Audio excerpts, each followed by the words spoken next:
Olá, galera! Tudo bem? Eu me chamo Anne, sou professora de ciências e hoje nós vamos falar sobre o sistema respiratório comparado. Bom, a respiração é o nosso processo de obtenção de energia através do ar. Todos nós respiramos, inspiramos e expiramos. Todos os organismos vivos também fazem esse mesmo processo, só que cada um à sua maneira. Por isso que chama-se análise comparada dos sistemas. Como hoje nós vamos falar sobre a respiração, nós vamos entender como é que as células e os organismos absorvem o oxigênio e devolvem gás carbônico para a atmosfera. Observem a imagem. Bom, nesta imagem nós temos um protozoário, um porífero e uma ave. Cada um desses realiza a respiração de formas diferentes. O protozoário, ele realiza a respiração celular, porque é através da sua membrana que ele absorve o oxigênio e libera o gás carbônico. Já os poríferos, como eles são compostos de várias células, eles realizam a respiração cutânea. Por quê? Porque é através do tecido que compõe um porífero que eles conseguem absorver o oxigênio contido na água. Os poríferos, para quem não lembra, são seres vivos aquáticos. Já as aves, elas têm um sistema pulmonar. Elas realizam a respiração pulmonar. Então, já as aves são semelhantes a nós, seres humanos. Bom, cada animal, ele precisa de uma necessidade específica de oxigênio ou de gás carbônico. E ela vai ser proporcional à sua massa corporal e à sua atividade. Se uma ave, já que ela voa, ela bate as suas asas, ela precisa de um consumo maior de oxigênio. Já um protozoário não precisa de tanto oxigênio assim para sobreviver no meio ambiente. Bom, os animais pertencentes ao grupo dos mamíferos, aves e répteis possuem sistema respiratório semelhante ao do ser humano.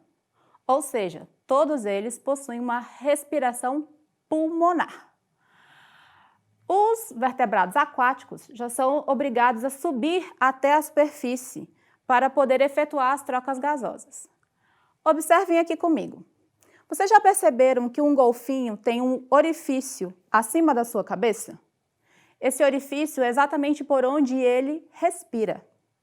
Uma tartaruga marinha, por exemplo, ela tem narinas. Ela precisa elevar-se à água e colocar a cabeça para fora para poder respirar. Esses animais têm uma capacidade respiratória muito ampla. Por isso que eles conseguem passar muito tempo debaixo d'água sem ter que voltar à superfície para respirar novamente. Acompanhe a imagem. Agora nós vamos ver animais que possuem pulmões simples. Dentre um exemplo mais fácil são os anfíbios, ou seja, os sapos, as rãs. Os anfíbios possuem pulmões simples, se comparados com os seres humanos. Eles também realizam respiração pulmonar, porém, a respiração pulmonar deles não é suficiente para que todas as trocas gasosas necessárias a ele produzam energias suficientes para o seu corpo. Assim, eles realizam também a respiração cutânea. Olhem aí nessa imagem ao lado do sapo. A respiração cutânea dos anfíbios é feita através da pele dele. A pele dos sapos, rãs, elas são úmidas, exatamente para facilitar essa troca gasosa.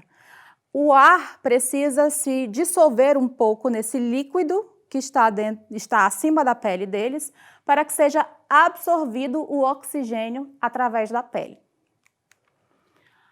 Bom, mas também vários animais que não possuem pulmão precisam de oxigênio. Vocês conseguem dizer quais são esses? A grande maioria dos invertebrados terrestres, como a minhoca, não possuem pulmões. E alguns apenas respiram pela pele. Mas isso não quer dizer que ela não tenha, por exemplo, o sistema circulatório, porque ela precisa da circulação sanguínea dela para que seja feita essa troca gasosa. As minhocas, elas fazem a respiração cutânea também. Então, a pele dela é altamente vascularizada e ali é que ocorre essa troca do oxigênio pelo gás carbônico, como vocês podem ver aí na imagem. Já os insetos, além de não possuírem pulmões, eles possuem a sua carapaça, o seu exoesqueleto impermeável. Mas eles possuem pequenos orifícios nas laterais do corpo, onde eles se ramificam em diversos tubos para que possa ocorrer a absorção do oxigênio dentro do corpo dos insetos. Aí na imagem nós temos o exemplo de um gafanhoto e os tubos que ficam na lateral do corpo dele. Esses tubos ramificados, eles são chamados de traqueia, como a nossa traqueia do corpo humano. Eles são chamados de traqueias por serem semelhantes à traqueia do corpo humano. E por isso é chamado, a respiração dos insetos é chamada de respiração traqueal. Bom, mas e aí? E os animais que respiram na água? Os peixes, os camarões, os tubarões são animais que respiram diretamente na água. As lulas, os polvos, todos eles respiram diretamente na água. E como é que se dá essa respiração?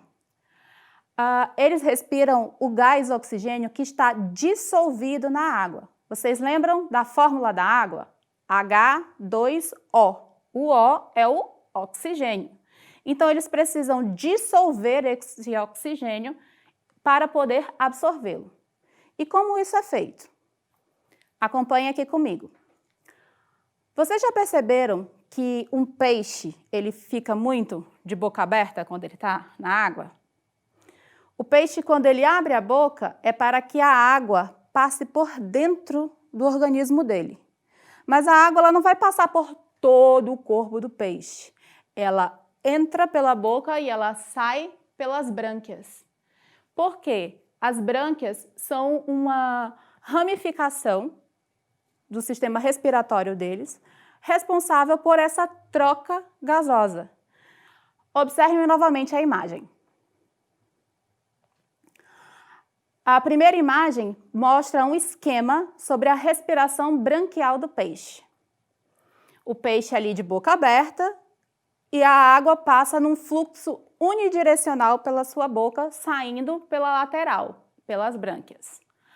A imagem ao lado é uma brânquia de peixe, quer dizer, várias brânquias de peixe. Essas brânquias, elas são altamente vascularizadas e são diferentes em cada animal. Aí, no exemplo, é uma brânquia do peixe, mas um polvo tem uma brânquia diferente, um camarão tem uma brânquia diferente, porque cada uma é adaptada à sua forma de corpo. E assim, as brânquias podem fazer a troca gasosa desses organismos. Vamos observar esse mapa mental.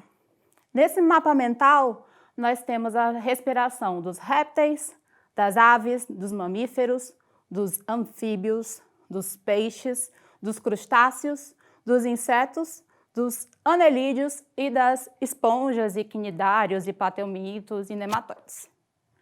Bom, os répteis, eles possuem também pulmões. As aves possuem pulmões, mas possuem uma coisinha chamada sacos aéreos. Esses sacos aéreos, eles servem para reservar ar. As aves precisam de muito mais oxigênio do que diversos outros seres para poder voar. Então, dessa forma, elas precisam armazenar oxigênio ali dentro para o consumo dela durante o voo.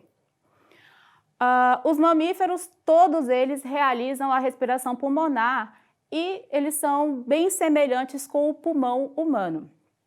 Já nos anfíbios, como nós vimos lá nos sapos, eles fazem a respiração pulmonar e a respiração cutânea. Os peixes fazem a respiração branquial. Os crustáceos também fazem a respiração branquial. Os insetos, a respiração traqueal. Os anelídeos, a respiração cutânea. E as esponjas, quinidários, plateumintos e nemátodos também fazem a respiração cutânea. Vamos fazer um exercício? Por que a coloração mais vermelha das brânquias indica que o peixe está fresco? Observem aqui comigo. Naquela imagem que nós mostramos ainda há pouco, a brânquia do peixe estava bem vermelha. Vocês já foram à feira comprar um peixe? Ou acompanharam seus pais fazendo isso? Bom, normalmente quando nós vamos comprar um peixe, nós levantamos para observar as brânquias e aí a gente observa a coloração dela. Então, se a brânquia estiver mais vermelhinha, o que isso quer dizer? E se as brânquias estiverem esbranquiçadas, o que isso quer dizer? Bom, se as brânquias estão bem vermelhas, isso quer dizer que o peixe acabou de morrer. Ou seja, o peixe está o mais fresco possível, porque ele tinha oxigênio correndo ali. Quando tem oxigênio correndo, as brânquias estão bastante vascularizadas. Já quando nós temos as brânquias esbranquiçadas, isso quer dizer que o peixe já pode estar ali, há muito tempo. Então, a coloração mais vermelha quer dizer que o peixe está fresco. Segunda questão, vamos observar. Por que uma micose afeta anfíbios mais rapidamente do que afeta mamíferos ou aves? Vamos pensar aqui no que é uma micose. Vejam comigo. Normalmente uma micose é uma coceira. Quem aqui já não pegou aquele chamado pano branco? O pano branco é um tipo de micose. Imagina que nós temos um surto de micose em diversos animais. Quem será mais afetado? Os anfíbios, os mamíferos ou as aves?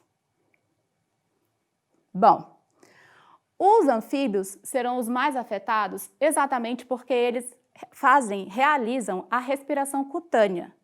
Lembra do que eu disse? Que eles não conseguem respirar só pelos pulmões, eles precisam tanto da respiração pulmonar quanto da respiração cutânea. Dessa forma, eles serão muito mais prejudicados e a grande maioria dos anfíbios irão morrer por conta dessa micose. Gostaram? Então, gente, obrigada pela atenção.